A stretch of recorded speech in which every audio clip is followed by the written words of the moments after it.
Holy nocturnal animals, fellow armchair Imagineers. Tiki here, and I have come upon watching through Batman the Animated Series for the first time. You know, I've come upon some good episodes. I've come upon some bad episodes. But, folks, I did not think that I'd ever get to a pointless episode of Batman the Animated Series, and I need Dragon here to guide me through it. Dragon, help me out here. Well, you see, folks, long ago I made a vow to educate Tiki in the ways of Batman the Animated Series, serving as his spirit guide to Gotham, in a way. And tonight we're talking about the terrible trio? Question mark. All right. So, Dragon, you were hyping this episode up to be bad, and it was bad, but it wasn't bad in a fun way. It wasn't bad in the Batman in my basement kind of like, oh, it's like a misguided Amblin movie kind of way. No, this is just boring and pointless, and I understand what they're going for with the I don't know with the message, but it's just Dragon. I don't. You know what? I'm gonna do it. I think this is maybe worse than Prophecy of Doom because I think Prophecy of Doom has more so bad it's good factor going on. I think this might be my least favorite one yet, Dragon. It really might be. Well, I'd say those This one is pretty damn pointless. Those instincts would be right, Tiki. They would be right. I mean, myself and a lot of people, even Bruce Timm himself. No one likes this episode. So, yeah, I was right on the money with that. You were absolutely on the money, and pretty much for the reasons you said too. And again, that's what I'm saying, because basically for me, the worst of the animated series, again, on it's like just pointless. There's nothing going on with it. It's just kind of like treading the same ground over and over again. I mean, the only ones that war for the spot that, again, I still will attest to that Trailer True does take the cake for this, but I'm saying the only ones that would measure up to something like this would be again Prophecy of Doom being the front runner outside of this, and probably Moon of the Wolf. Then here's the thing: this like obviously compare Tiger to this episode. Tiger is Yates. It's actual. Oh, Tiger is like god tier compared to this. I mean, it's not a great episode, but you see what I mean, though. At least Batman, Batman's kind of Batman on that one. It's it's just we've dropped Batman to a weird episode, but still, it's still a Batman episode. Yeah. Okay, so let me give you a little context here for what went wrong. So this was directed by Frank Parr, who again he's done some good stuff, but also he's done 3 of the very not the A episodes, to put it kindly. He did Prophecy of Doom, of course. He did Tiger, and he did I've Got Batman in My Basement. So that's kind of a losing slot machine right there, friends. But again, on the flip side, did Crime Doctor and Bullet for Bullet. So again, can do some great stuff, can do some not so great stuff. And you know what? I will defend I've Got Batman in My Basement until my dying breath, Dragon. Yes. And again, I've always been a little bit of a defender of Batman in My Basement. Well, not as staunchly as you, but I've you know what, folks? I mean, I keep pointing to Terrible Trio before I'm pointing. Like, everyone's like, Batman in My Basement's the worst one. Like, no, it's the one with the catchiest title. It's really not the worst one. That's what I'm saying. Everyone it's really not. I mean, I've come upon at least 5 or 6 that are worse. What I'm saying is everyone goes to that because it has the corny title. That's the first thing that pops in their minds, where again they're not thinking of Terrible Trio, which literally has terrible in the name. How are they not happening upon this? That's my question. I think that Terrible Trio is maybe an even cornier title than I've Got Batman in My Basement. That's what I'm saying, but again, because of the basement, I don't know. Anyway, okay, so the writer on this, the writers on this, we have top tier writers, which baffles me how we get an episode like this when we have top tier writers, man. We have Alan Burnett, the godfather of Batman animation, practically. Guy behind the guy who pitched Mask of the Phantasm and did the Two-Face, oversaw the Two-Face episode, along with Michael Reeves, one of the other 4 writers on Phantasm. We have double the Phantasm power in this episode. Did a Bullock for Bullock and Avatar, so that's what I'm saying. Like, how do we get an episode like this with writers this good? Yeah. Studio worked on this, and I'm not saying this is the full reason, but the studio worked on this was Jade Animation. So Jade Animation, you're right that I have never said that. I don't believe I've ever said that name before, because here's why. So these guys kind of made their debut with this episode because they had done layouts and in-betweens for Blue Pencil. Now, Blue Pencil, they did If You're So Smart, Why Aren't You Rich? And I believe it was Day of the Samurai. So those are the two episodes that Blue Pencil did. And these guys kind of worked with Blue Pencil, and basically they kind of contributed to the look. And yeah, Blue Pencil overall they did good work on episodes, but sometimes the expressions can be a little off, and I think that transfers a little bit here. Basically, like a little too in between happy, and I think that shows with the Jade Animation style. Okay, so I have a theory as to why the episode did not turn out well, and this fits in my background here. So this is they pulled the Terrible Trio from. It's not fully based on this, but the Terrible Trio first appeared in Detective Comics number 253. It's created by Sheldon Moldoff, who's the artist on it. Sheldon Moldoff famously he did the original Green Lantern cover from like way back, like the Alan Scott Green Lantern, not the Hal Jordan one, like way back in like the 40s. That guy. He did. Point being, this guy was kind of a Hall of Famer artist in many regards, Sheldon Moldoff. So again, he's working on Batman. It was presumably he was one of Bob Kane's co-stars. Like this is like maybe like a Bob Kane in quotes pitch, but it was like really like the artist and the writer who were kind of the unofficial kind of guys working on. They pitched the Terrible Trio. Importantly, Moldoff, he gave us Mr. Freeze, Batgirl, Poison Ivy, Batmite. Basically, this guy is really big in the 50s period of Batman. It's kind of Sheldon Moldoff's kind of heyday. And that brings us to the infamous episode we have here before, where the Terrible Trio is a concept I think is just doomed to fail unless you really rework it, because I think the problem is they stuck too close to the original on this. Terrible Trio is just kind of, it's just, okay, robbers with mask on. Animal mask, that's about it.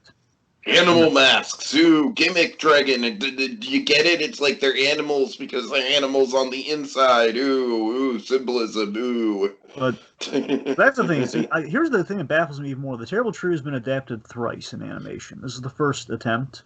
There's a second attempt in The Batman where they actually mutate into their animals, like like a giant shark guy, giant fox guy, giant vulture guy. And then I think the best of the three, Batman, Brave and the Bold, they again, all of the ones that are more successful rework the idea because it's really bland. So Brave and the Bold, what they did, Tiki, is they Bruce Wayne, when he was off training around the world, this one place he ended up, you wear an animal mask to represent like your style of fighting. So Bruce Wayne adopted the bat, go figure, which means he had to fight blind. And then you had three other fighters who wore the according mask, like the fox, the shark, and the vulture, which again, I feel you gave it. Sorry, go ahead.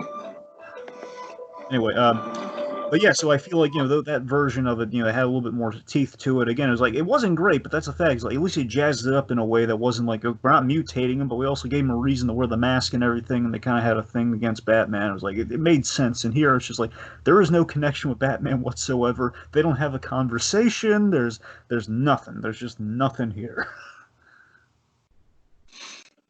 I don't even know how we're gonna do this recap, Dragon. I'm glad that you're all as on board for the whole nothing of this episode as I am, because frankly, it was hard for me to even take notes on this thing. That's my point, T. I was just like, and they're doing something. Okay, so just last things again, going into it, Tiki, for all the times we've been doing the animated Batcave, every time we hit when we first hit a Prophecy of Doom, and I held off and saying it was like the worst episode because I knew this one was coming. Okay, this is like this episode was coming. This is like the bad one again, like the last one in the kind of the bad line of the animated series. So I think after this will be kind of smooth sailing. So we'll see how this goes. Okay. All right, let's revolve the Band-Aid, Dragon. All right, so there's a bad omen already. The title card's moving, which it shouldn't do. We have the. God. Remember, like little wavy, terrible trio. It's not like Laughing Fish is like it's the drama of the episode. Like you're no time for a title card. We're in the episode. This is not that. This is title card, but defeats the purpose of the title card. Symbol for the episode. Why do it? Mm-hmm. So the Terrible Trio, they rob an office building. They're taunting the security guard, like the 80s preppies that they are. Yeah, no, that's the thing. They really are just kind of like, we'll get to their motivations, Dragon. I don't even know where to start. I really don't. Anyways, It's just the costumes are ridiculous. We got the shark. We got, let's see, the vulture. Michael Keaton would be ashamed. Well, for two reasons, yeah. And I like how the vulture has a catchphrase. He's like, ooh, time to fly, boys. Yeah. And we have the fox. I'm sorry, I guess I'm skipping ahead, but I can't resist. It's so off the wall. Yeah. Go ahead. And we have the fox who's calling the shots. Get it? Because he's smart as a fox. Oh my god. Fuck you, episode. Alright, so... Okay, so point being like that. Here's the thing that bugs me. Okay, honestly, to give the very little credit where credit is due. Again, I think the only teeth the episode has is the opening. This opening scene. Basically, there's a certain point in the episode where things completely go south. Okay, like if you just went into this, there's a point where the worm turns at a very specific point. I'll point it out to you. Okay. Dragon, I got to admit, I was kind of intrigued by the actual premise of the episode, which is. Yeah. Kind of like Bruce Wayne's colleagues going on a crime spree. But man, they, oh boy, I think I might know the turning point you're talking about. I'll see if I can pinpoint it. All right. Okay. So point being, like in the moment, here's the opening that we do have. So point being, you have these three guys wearing essentially these Mardi Gras masks, as Robin puts it later on. They're wearing these masks. They actually have their act. They have like an act together here. Okay, they blow the safe. That's pretty straightforward. Go out, take out a guard if he's there.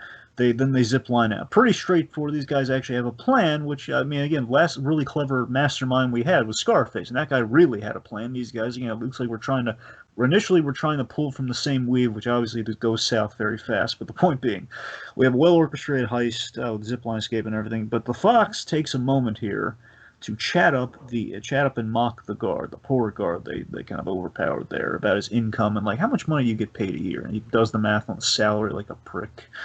And he basically pays them out of the money they just stole. Like here, basically it's like for payment for services rendered, which is like really insulting. And then the guy very rightfully tosses it in their faces. And so Dragon, you know my crippling anxiety about being unemployed and how I just have like a direct fear about it, and it's caused me many a panic attack over the years, especially in the wake of COVID and everything. This guy is like, why, Dragon? This guy is like my worst nightmare. This guy is my personal bully. He's like, oh, you're working minimum wage. What is that? Like $30K a year? That's pathetic. Ooh. He is your he's definitely your 80s bully, Tiki. That's seriously, isn't he? Doesn't he just epitomize everything that I personally hate? Yep. Anyway, so then of course it has like the insult, like, hey, business decisions like that have gotten you where you are today. And then Batman and Robin show up. Thankfully, they show up. They're dodging gunfire. And again, so far the animation, like, okay, we have like a guys with kind of a point here where they're really kind of like they're definitely of the upper class here, and we're definitely trying to make a message. As I see where they're getting at. Basically, the first act of this episode is like, okay, this is the story that Burnett and Reeves want to tell. They want to tell this story, and then we just get off track with it as we go on. But okay, so Batman and Robin enter, they're dodging gunfire. We have the Ararang, Robin's version of the Batarang. He throws it against the wall with the gun. That's pretty neat. We have some solid Robin action this episode. That's about the only real point I'll give it, honestly. I know, and that's a part of the worm turning, by the way. So again, Robin's actually doing stuff, and we have the opening of they're kind of making their plea for hey, the Batman and Robin adventures. Batman and Robin doing adventures. Okay. So. Right. So Batman checks the guard. The guard says, I'm fine. Get them." Like, all right, we're gonna. All I want in this episode is for Batman to punch these rich snobs. That's all I really want. And again, me. Oh, obviously, it's like the Superman Returns of Batman episodes, because it's just like you want to see him punch the snobs, but he just never does. It's like the one time I switch my tune up. I love when Batman saves people more than I like. Everything, but again, I'm kind of switching my tune here to the Kevins. But yeah, I love when Batman punches bad guys in the face. Yeah.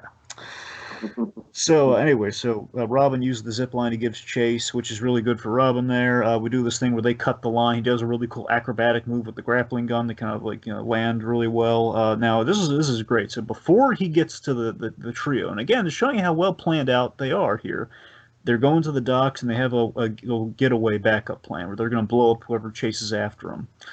And Batman sees this, and he's like, "Robin, stop!" And of course, he stops. Robin saves his life. That's awesome. And then, of course, like Plan B is blow the thing to make their getaway. We have awesome bit where Batman dives in the water. He saves Robin. And then that's where the rest of the episode goes downhill. Oh, boy. Oh, boy. Oh, So God. after that moment, now we're going downhill. And there's like one moment I like beyond this point, but outside of that, it's all downhill. Womp, womp, womp. They just want Batman Oh, to punch God. the face, for sure. Anyway, so all right, I don't even know where to start, Dragon. okay, so here's the first thing that goes wrong. Here's basically Dick Grayson's healing up for the rest of the episode, and it's like, why do we take him out of the equation? Like, this is not the episode to do a solo Batman episode. This episode has nothing. We gotta add some Robin in there, man. No, yeah, because the one time that Robin isn't in the episode, he's like, oh, this is a Batman episode. All right, it's got some life to it. Yeah. Think about it. When all the episodes that have this opening so far have not had Robin in them, and of course we put Robin in finally, and we take him out of the equation. All right, so we basically Dick Grayson here. He's kind of expositing the papers are. This is like the second heist the Terrible Trio has pulled off. They've given themselves a little name, the Terrible Trio. Somehow we have their pictures in the paper. I don't know how that works. If they're so good.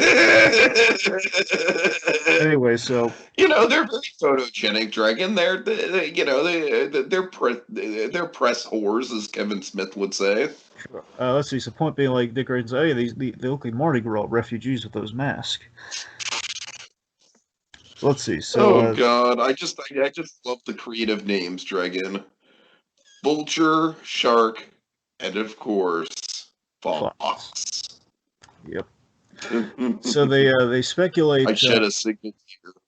So they're speculating like they're predators of land, air, and sea. Maybe there's a connection there, a gimmick there. Maybe there's a reason for said gimmick. Because I mean, they're Batman villains. Therefore, there should be a reason behind the gimmick, and there kind of is, but it's like less interesting than any of the other Batman villains. I mean, any of the other Batman villains. Usually, a better reason. Any of them. I'm sure of it. Even the ones I haven't seen, Dragon. I'm sure of it. There's no way you can have a less interesting. Oh God. Oh. All right. So they're. I'm sorry. I don't want to skip ahead, but you know I want to skip ahead. Jesus I know Christ! You do. All right, let's get to the next scene. So they're experts in the field. They're of course here's another problem with the episode. Here is like they're experts in arrogance. Well, I mean, they are, but I mean, Batman, you kind of missed out. Arrogance of youth. Absolutely.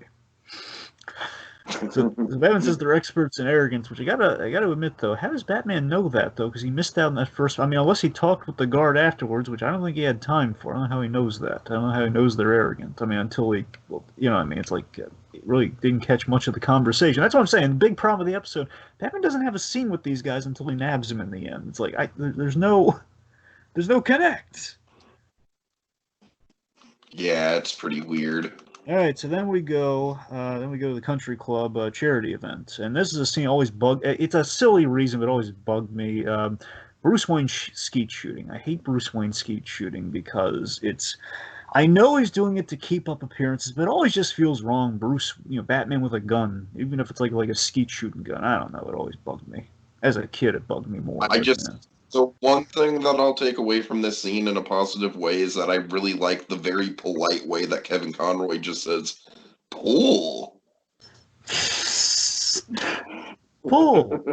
That's the thing. I will admit that this is not the moment I was the only glimmer of hope I'm talking about, but this is something to highlight within the scene though. Again, like half of this scene just does kind of dive bomb a little bit though, where so again, the crux of the episode, what they're going for here is, okay, Bruce Wayne measured against the upper class, which again, per that Ra's al Ghul moment in Demon's Quest, the whole, Ra's al Ghul's kind of highlighting, you, a member of the overclass, have much to answer for, which kind of frames the season in an interesting way. And Bruce Wayne going up against the upper class, and kind of explain that a little bit.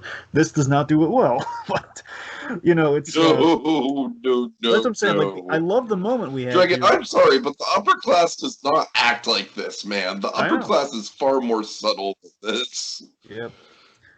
I mean, even the over-the-top, even like Pierce from that Birds of a Feather episode, not our kind, dear. Even that guy's it's at least, I mean, I don't know. So, point being, No, but this guy, he's basically just being like, "Oh, Brucey boy, what are you doing? Humanizing your, humanizing Peter over here, or Kevin, or whatever the hell his name is. What's the help? He's talking Kevin, about help. thank you. Yeah, and like, oh, do you thank the man who gets your trash when I see him? Yes. So that's what I'm saying. I love right there. That's like the positive part of the scene right there. I love that we get the again. I like what they're going for in that. Bruce Wayne, he respects the help. He respects the caddy and I think like the caddy, the assistant guy, is basically handing him the like the rifle and everything. He says, "Thanks, Kevin." It's a little meta when you think about it. Like that. One Kevin saying thanks to another Kevin. It's kind of funny. Oh God. That's what I'm saying. So him, and then if I run into him. So again, it's nice to see Batman respects the. What if the caddy was like, "You're welcome, Bruce," and it was Kevin Smith?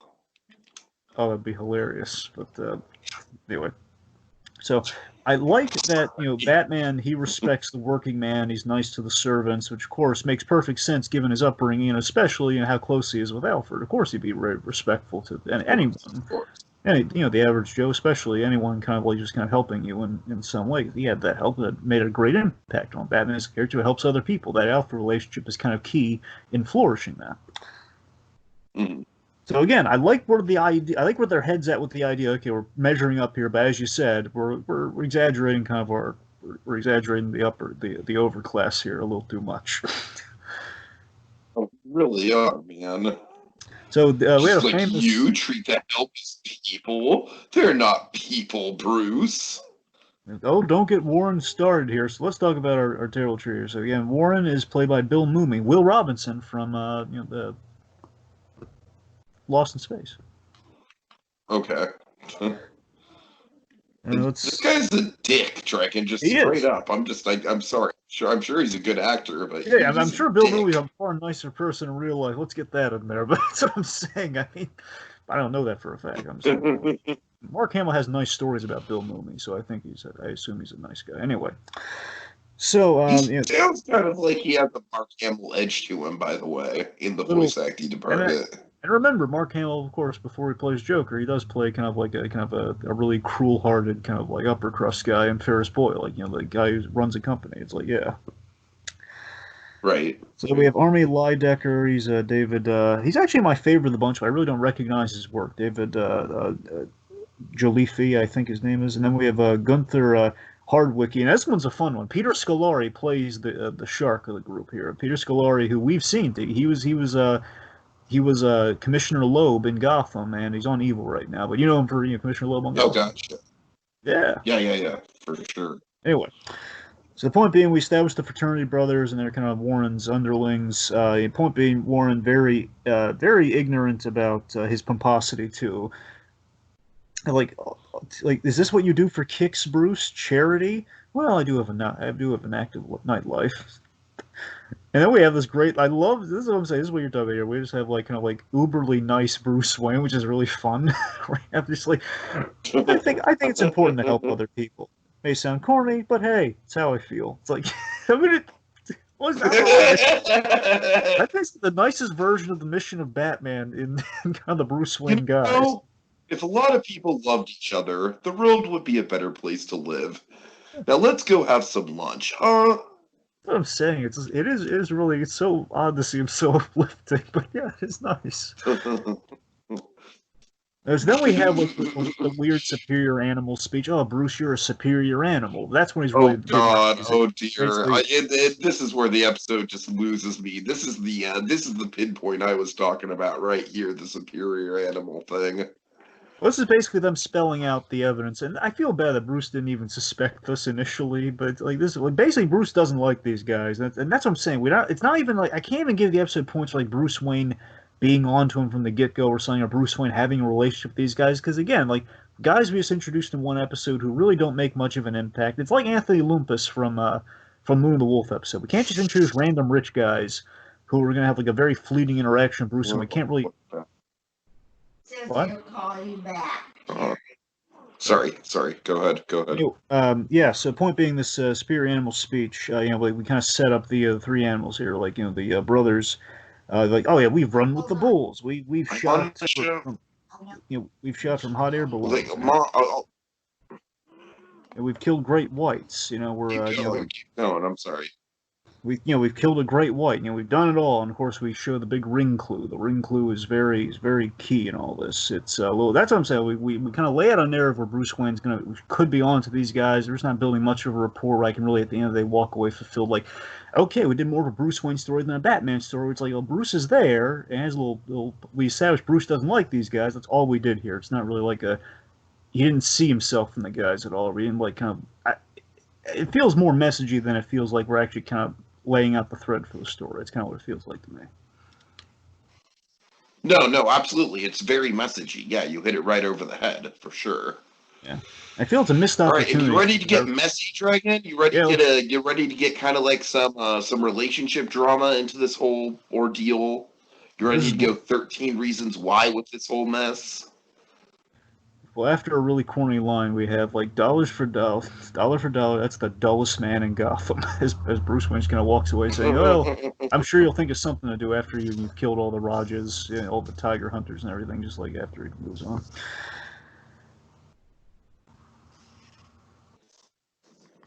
Yeah, so we introduce Rebecca Fallbrook, who I think is one of the dullest female characters I've ever seen in Batman the Animated Series, Dragon. I really do. This was not a good This girl is a snore fest.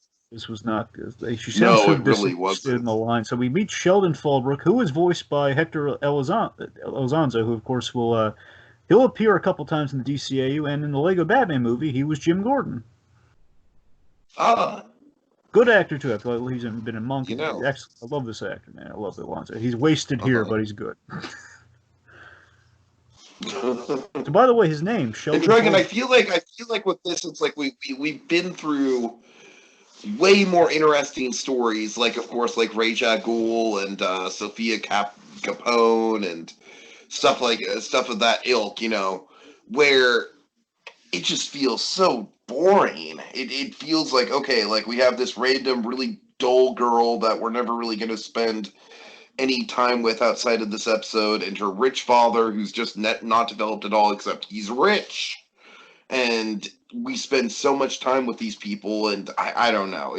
I think that right there is a big inherent flaw of the episode, is that I don't care at all about the people who are getting targeted in this episode. Absolutely my point as well, Tiki. We don't care for him at all, which is kind of hard for me, especially when the daughter is kind of the key to everything, especially by the third act. That's a big problem. Right. It's like, here's the thing, here's where I'm just... There's supposed to be like a big dramatic reveal in the third act, but because you're not invested in the character, it just kind of comes off as more of like oh, okay, well that's how we get that resolved. All right. So far, big inherent holes in the episode that are sinking it slowly but surely as we go forward here. Again, it's like it's interesting to measure Bruce Wayne against the overclass that he pretends to be, but we have no connection there, and then we have even further disconnect when those characters don't connect with their other characters. Right. One fun fact with Sheldon Fallbrook, again, his name Sheldon, like Sheldon Moldoff. You see a little, it's a little nod there. Anyway, but yeah, the dumb line. Here's the thing introduces him that's really stupid. The whole the dumb disapproving. I disapprove of that dress, Rebecca. Like, why do I care about this? Why? There's just that just sets the tone. There's no teeth in this story. It's not like here's the thing. Here's an idea. Like, oh, Daddy, why do you drag me to these society things? And like, there's there's at least something, at least a foot in the door pitch. But no, it's like, oh, I don't like that dress. It was like, really? That's what we're saying. That's our big introduction to the. That's the crux of the story. Like, it's just rich people problems. That's it. God, yeah. Anyway. So we reveal that Rebecca is dating Warren, which apparently is we have Sheldon here as the disapproving pater as. And I don't blame Sheldon for being disapproving, Dragon. Like this is one of the big fatal flaws of the episode as well. Again, we've already established this guy is just a total just piece of work. Just like maybe one of. Not the evilest character in Batman the Animated Series, but definitely the most unlikable character in Batman the Animated Series history. You got it. And so it's a big buy that this woman would even be remotely interested in this guy. But again, bland character with like just like a really again like she just doesn't. It's blandness meets kind of a really uncreative rich prick. So they are kind of a perfect Right. match in that regard, but that's still it's not saying. No, you're right. You're right in that regard. Sure. So let's see. So like, oh, Daddy's gonna be Oh, mad when he sees the the credit card bill. Like she spent like $5,000 on said dress, which again, like I can't believe this is our in for the store. Like a $5,000 dress is what sets everything awry. Anyway. ooh. So this, also you'll notice like the animation of the faces are not quite right. Basically, again, this is the like the part of like blue pencil style like overall had the flourish here is like we're animating the faces too much. Like we're adding like a sparkle. We're doing stuff like the eyes are widening too much. Like it's like we're overly it's like over eager in between artistries going on throughout the episode. You look at Bruce Wayne's face. You look at the I don't know. It's like you'll notice if you look at all the extra expressions, it's a little odd. No, I hear you. I hear you. All right, let's see. So, and again, here's a big question. Again, it's going to be throughout the episode. Here's like the question is, are they really doing this just for the thrill, or are they trying to stay? Like, here's a layer you might add to it. These are rich guys who are trying to stay wealthy for the lifestyles because they're too thick-headed to stay. We don't address any of this. It's like they're doing it for the thrill later on. That's all we say. They're doing it for the thrill. We can't just be like maybe they're the upper class who want to stay the upper class, and that's why they steal. At least that to me is how you make it an interesting poll. Okay, that's how you. At least it's something, right? Yeah, no, I hear you. I hear you. But instead, it's just like we're bored. Yep. I know we're jumping ahead, but like, Yeah, but fuck again, it. At this point, it's all living up to the namesake. So okay, so the trio, basically, long story short, the trio. Dragon, you know, there's a Land Before Time song about them being bored. It's like, it's boring, boring, really, truly boring. And I feel like that's this episode. All right, so the trio attempt to ransack Fallbrook's place because they learn that hey, you just heard $5,000 flying away. Well, I think Daddy's going to reimburse me. As in, they learn that Moldoff. No, sorry, it's thing of the actual guy the basing on. So Fallbrook here. Fallbrook's going to be out of town, so they try to ransack and place. One problem: he's home, which leads to that extra spice they were talking about. Ooh, kick it up a notch, Emerald. Bam. Spicy. Okay. So, What they do is so Fallbrook is calling 911. They basically trip the cord, so the call this went is in. like such a stupid move, by the way. Just like he calmly just calls 911. Hello, I'd like to report a robbery. Yeah, so the point being, like, they trip the cord, get out of his hand, and they just beat him up. And, like, the fox hits him in the face a few more times. Like, this is where you belong, old man, at my feet. Now, you'd think, I mean, well, he's in a coma, so I guess he couldn't identify. Never mind. I redact my 1 point of all the various problems of this episode. Anyway. So, so they make for the I have exit. a problem with that moment.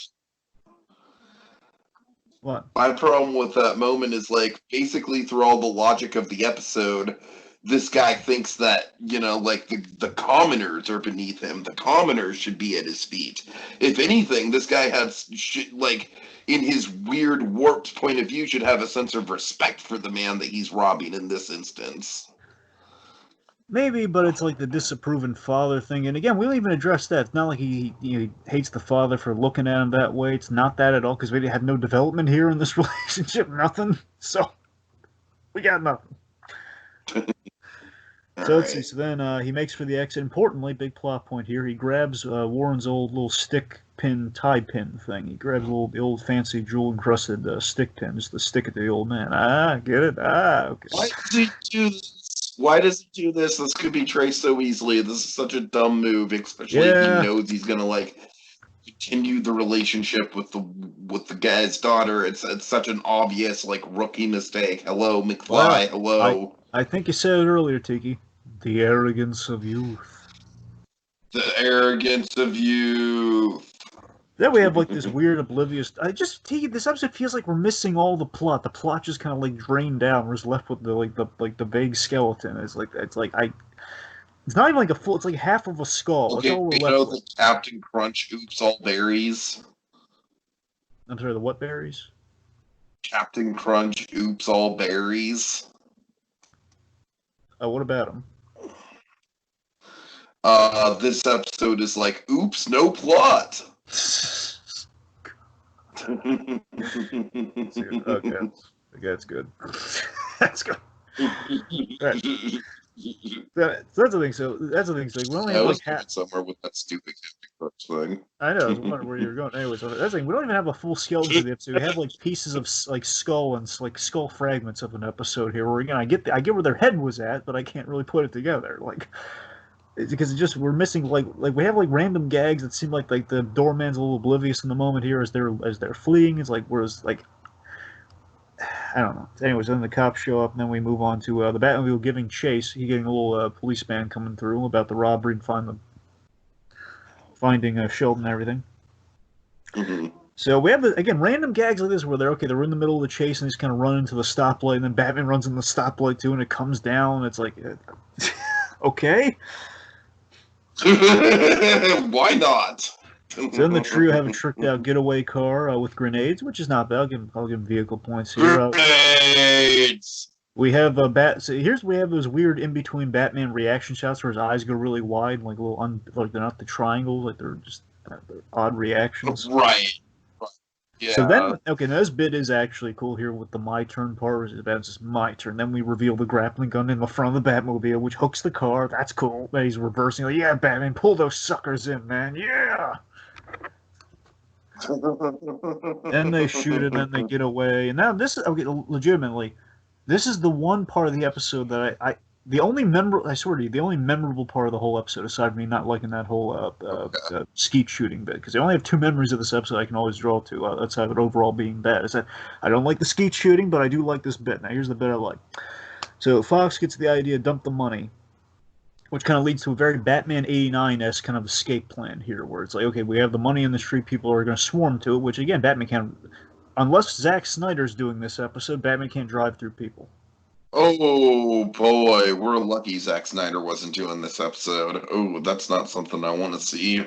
But yeah, it's like this is like a clever. I remember when we did Gotham, we did the recap on Gotham with the Red Hood episode. They did a bit similar to this. I kind of name dropped this episode there, where it's like they're throwing money in there to get away. I remember that. Yeah. That's what I'm saying. So that's the one bit of this episode I can give it props for. Okay, again, this is again feeding into a vague plot here. Okay, if we're making a statement about the overclass. You know, it's like this is maybe a statement to make about like Gotham's economy, maybe, or something like that. Where it's like, you know, again, it's like, you know, people are going to be greedy, and Batman has to contend with that. There's a shadow of an episode there, and this bit speaks to any potential we have there. And well, we don't do much after that, so yeah, it's just a missed opportunity episode. Like we can parallel Bruce Wayne, the upper class, and Batman with kind of like Gotham's economy, just how you know, like how it's basically a problem that Batman can't fix easily. Maybe Bruce Wayne could solve. That should be the cornerstones of the episode. Batman can't solve the problem. Bruce Wayne could. How great would that have been if like Bruce Wayne at the end of the day saves the day instead of I don't know. Dragon, I think the problem is just everyone involved in this episode kind of didn't care. It feels like because I feel like there were talented people involved. Yeah. But they weren't really interested in getting to the meat and potatoes of what makes a plot like this interesting. Maybe they just realized we kind of have crap villains here, and we just don't really, it's not really as fun as the other ones. Perhaps I don't know. Maybe that's it. Unfortunately, it's a little bit of that. Could be.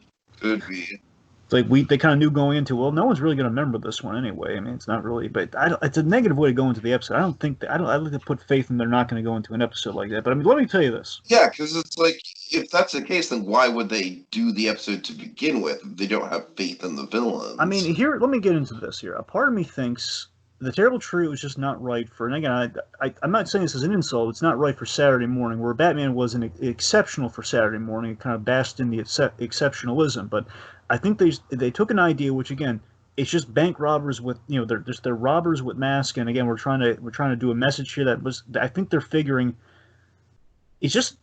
it's too big an idea to communicate on Saturday morning television, where the big in for all the Batman episodes has been, we have a really cool idea that we then add the emotional, intellectual layers to, that basically everyone can glom onto. Here, we're trying with the intellectual idea, and we have none of like the Saturday morning substance. We have none of like little kind of, we don't have any of the action, we don't have any of the fun. You know, it's like we're kind of missing that in the equation, perhaps. I don't know.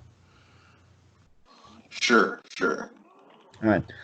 Okay, let's see. So point being, terrible trio gets away. Then Rebecca, she's visiting her painted father, who's painted into the background.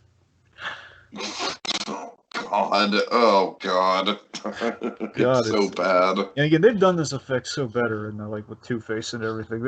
Not so much here. It just easily looks like a Scooby Doo. No, it's terrible, Dragon. I'm looking at it right now. It's even worse than I remember it. Oh See what I God. mean? It looks like Snow White You or see, he's dead. I was watching it on my phone earlier, and now watching it on my computer. It's really just, oh man, it pops out like a sore thumb. So he's in kind of a Jesus, comatose. He's in a comatose that state right is now. not pretty. Bruce is offering his help in any way he can. I like the idea that Bruce Wayne is like the only.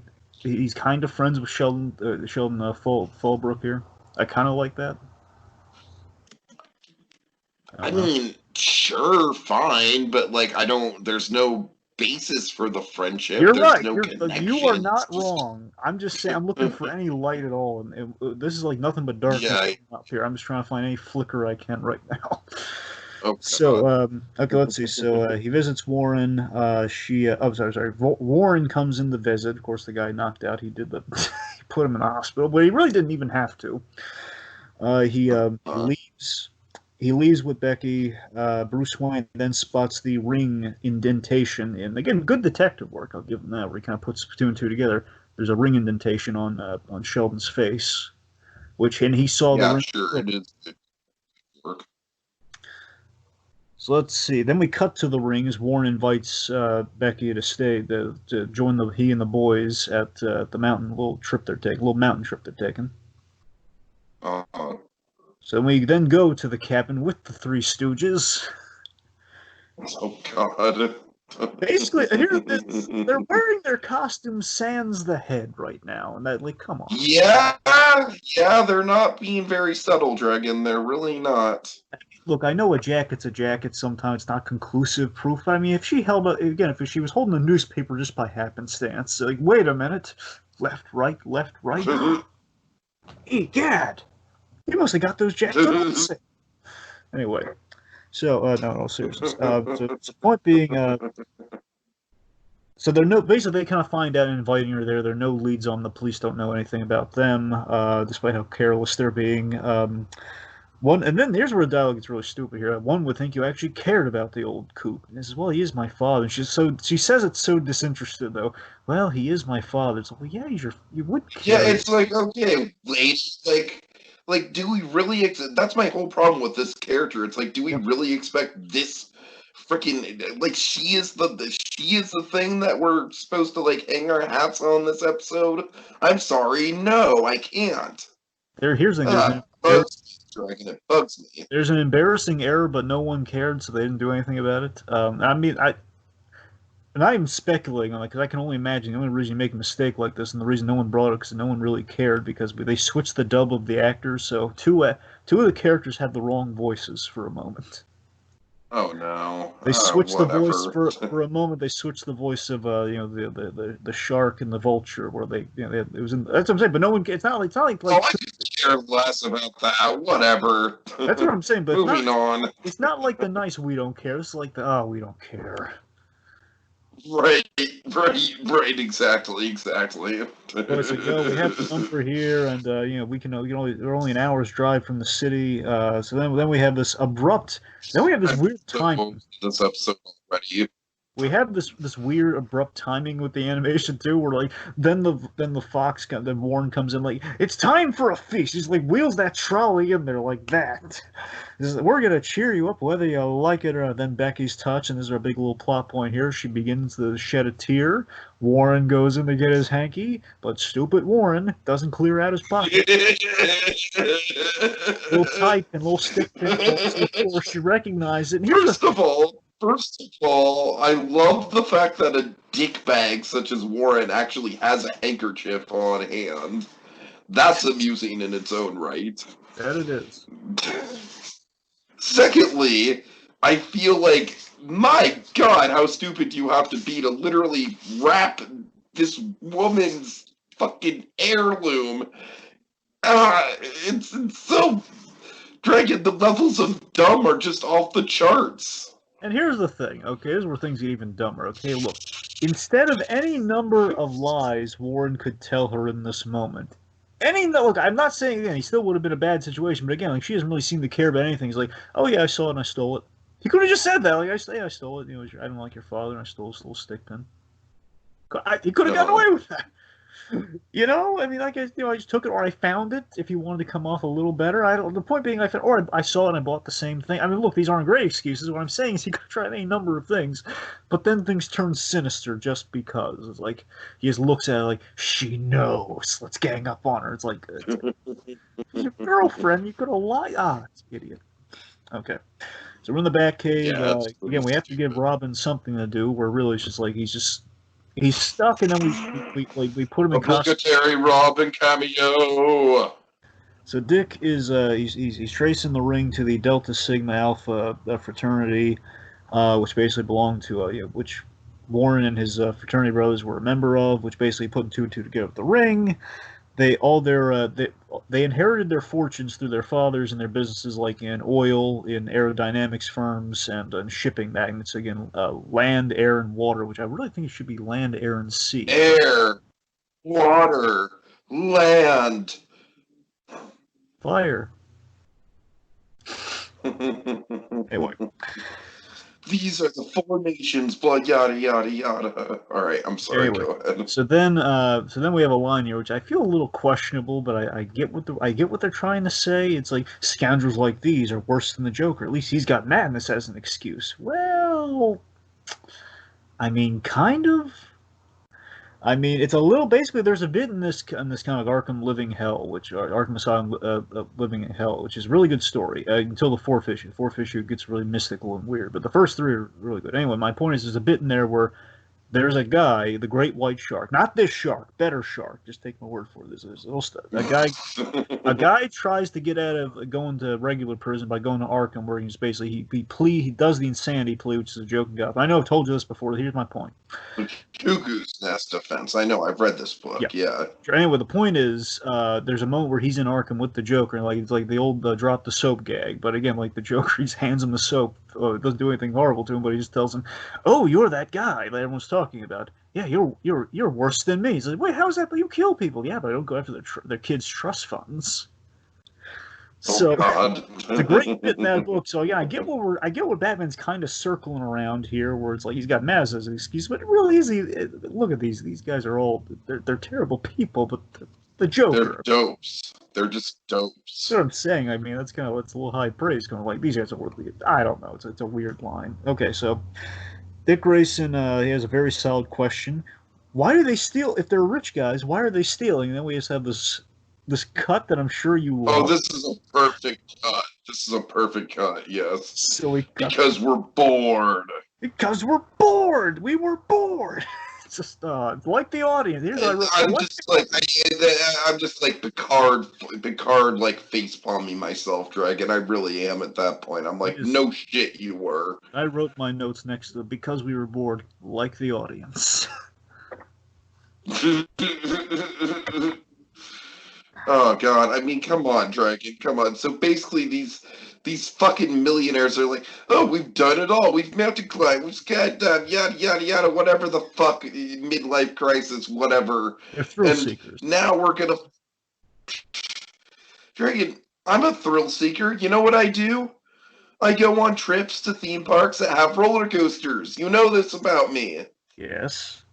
So basically what they say here, they, instead of all their rich guy hobbies, they turn to crime for the thrill, which basically means, to boil the terrible trio down, stupid. Boil them down, they're less interesting Catwomen. That's pretty much what they are. It's like yeah. Yeah. So then here's a BS line right now. We never meant to hurt your father, really. And I think the guard from Act 1. Yeah, right. I think the guard from Act 1 would disagree. Like, yeah, they hurt me too. Like, what are they talking about? Like, yes, the guard would disagree. And then there's here's the thing. I will give him this though. This is one moment I do like where they ask her if she's going to keep going. She's like, Yeah, no, I won't tell. I won't tell. And then, oh God, Dragon. Like, here's what bugs me about Warren this. comes up. It's legitimately. I mean, this is a 180 turn. To be sure, it's a quick turn, but it is genuinely kind of intimidating. He's like, she's gonna talk. She's a liability. Okay, here's the thing, though. Okay, I love that the other guys are actually making a compelling argument. Again, for a character, a character like this girl, I mean, I believe that she'd take the bait on this, which maybe is, I don't know if it's a detriment to the episode or not, but here's the thing, stupid as all this is, these guys were really reassuring in their whole, like, yeah, look, we never, outside the whole, we never meant to hurt anybody, but it's like, we'll pay him back every one. Well, yeah, if they're not hurting for money, they could just pay him back for the thrill, which, I mean, it's not great, it's still stupid, but it's like, they're, for the purpose of swaying her, I legitimately believe they could have actually swayed her in this scene, and then Warren comes in, just dopey Warren, turning on her out of paranoia. It's like, she was, I was pretty convinced she was going to go along with it. I mean, yeah, it's like, she would have had to go over the whole hurt her dad thing, but she's on the rocks with him, man. You could have made an argument. What the? Oh. Yeah, I hear ya. And the vulture of the group is why is the lily livered of the bunch the vulture? That's my question too. You think he'd be the most bloodthirsty, worthless, but the vulture is like saying, "Oh, that's a little harsh, Warren. What are you doing?" It's like we are beyond. Well, time out, old man. We are beyond limitations and restrictions. Oh God. She's your girlfriend for crying out loud. And this line, spoiled, willful child. and I put in parentheses that you're dating. This guy, one, he's got no perspective. He can't see. Yeah, a spoiled, willful child. That one you're dating, and willful child just seems it's just wrong in all contexts. But my point is just. It's like you're completely ignorant. Like, this is how you are. You're the spoiled, willful child. Where are you getting off with this, you dope? So he goes for the chloroform. And this is really weird animation, too. When she runs away, she's like knocks over the one guy like he's a feather. It's like, I mean, look, I know they're a bunch of kind of wimpy guys. It's like she's like tosses him she runs into him like he's a feather. It's like. Anyway, so the point is, like, in for a penny, in for a pound, she gets chloroformed, and that leads to kind of our quote unquote third act climax. Ooh. So the trio put her in a car and basically they send it over the cliff, and Army here. Stupid, so stupid. This is so stupid. Yep. This episode broke me, Dragon. The next one should put you back together, so look forward to that. Right. So.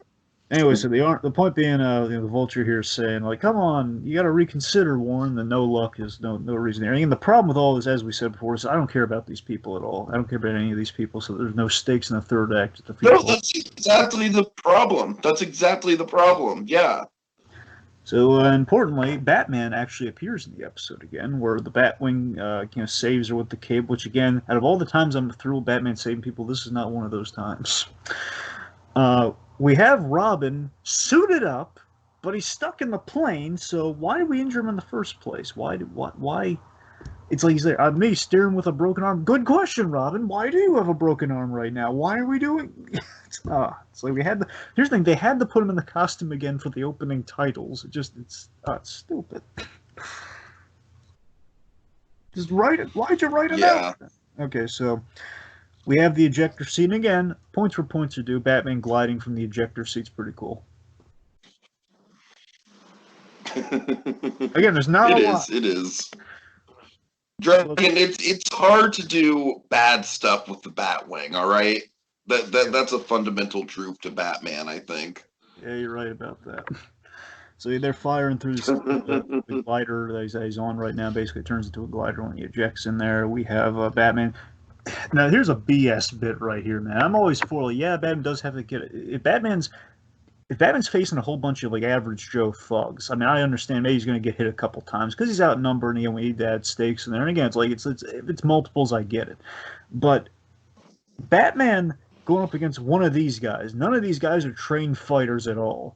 But Batman, he dives onto the shark and then the shark punches him. Like, how does that happen?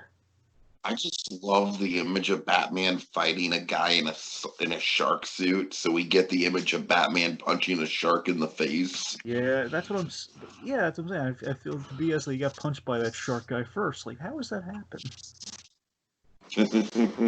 So then he kicks him with ease. He bolo wraps a vulture. Yeah, that's what I'm saying. Look at this. Like, I'm waiting the whole episode for him to beat the crap out of these guys, and like he just one punch, and then like wraps up the one guy. And then he gets into a snowmobile chase with the fox. Um, Batman dives. He dives against the moonlight, which is a good shot. We have a little bit of a. The guy gets a pickaxe just because, and he's like swinging at Batman. Batman's cape's too long in the scene, which is a little bothersome. It's like wait, it's so long. He'd be if he got caught in something, he'd be killed. Like very incredible stuff. I'm talking like really long cape, like not Spawn level, but still pretty long. Anyway, he knocks the fox off. He jumps off the snowmobile at the last second there, and then okay, now here's the crazy part, Dickie. After all of that crap, yet again we refocus to what the episode was supposed to be. I like this idea that we end. I like how we end the episode, but again, we're missing any of the substance that could have made this work. Oh no, Well, let me put Dragon. I don't like the ending of this episode just because the ending of this episode it tries to be one of those profound Twilight Zone-y episode endings and fails, Dragon. It really does. It just falls flat on its face. I mean, I kind of like the idea, but let me go ahead. Well, that's what I'm sorry. I was going to correct myself. There's like no. What I mean is, I think yet again I really like the idea what they were going for here with the ending. But it just does not work at all for me. So, I mean, I love the bit, the idea. I think what they were going for here is like the Fox is he's trying to bribe Batman of all people, which again feels like the episode they wanted to make the whole time, that we get to a point where Batman stops these guys, and it's like, you 10 million, that's a lot of batarangs, which is a goofy line, I know, but still, it's like then he's going like every judge is in my pocket, like again Batman going up against the upper class here, which then leads to him in Stonegate, and the reveal of Stonegate and all its glory with the roaches and the bunkie, the whole. Again, that's not a bad idea, but it doesn't come together at all. So comparatively, it's a good ending, but it's really, I mean, it's still not much. But again, like if all the ducks were in a row, it would have made the ending sing. Maybe it's not great. All right, final thoughts, Dragon. For God's sakes, our episode as it is. What do you got? So again, this is the most forgettable episode of Batman the Animated Series. Worst in many regards. Again, as I said before, even Bruce Timm thinks it's the worst one. There are slivers of hope, but it doesn't help at all. Again, in all fairness, the Terrible Trio as a concept is just tricky unless you really revamp it or you really do something special with it. Where again, I've seen it done. It still hasn't been done amazingly, but it's been done better in the other two times we've adapted the Terrible Trio. Still not much. I just think it's aimed at the wrong audience. Again, we're doing something a little too. It's like in Star Wars, we're doing all the Senate stuff in Star Wars, doing all the Trade Federation, all the trade stuff. Clone Wars gives like a whole series that kind of legitimizes that. Where it walks the kids through, like, okay, this is how it works. This is we kind of build it up in the Clone Wars animated show. Where in the movies, just like in one shot, you can't really do much with it. And this is the example. We can't do much for like one shot, like we can't do like an Occupy Wall Street story for on Saturday morning television. We can't really do that. Again, we could have used better villains. Maybe this would have worked. Like they had Black Mask or something. I would have taken the comedy trio from the tie-in comics. They have like a comedy trio that's based on the actual comic writers and the editors of the comics. Where you have Denny O'Neil, who unfortunately has passed away recently, playing the Professor. We have the Mastermind, who's Mike Carlin. We have Mr. Nice, who's Archie Goodwin, and it was like these guys were bad intentionally though, and it was really funny. We could have done something with those guys instead of like these guys playing it straight and just having it fall flat on its face. I don't know. It was all bad. It was not a great episode. I just have 3 words, Dragon. Worst episode ever. That's it. I don't know what else to say. All right, take us out, Dragon. What's the next one? Lead us to greater pastures. All right. Joker with a bomb, an unlikely team-up, a good version of Batman and Harley Quinn. Can Batman trust Harley Quinn with the fate of Gotham hanging in the balance? What about the babies? Tune in next time to find out. Same animated bad time, same animated bad place. On the next episode of the animated Batcave with Harley Quinn. Aid. Harley Quinn aid. I'm a shark. What of it? Thanks, Kevin.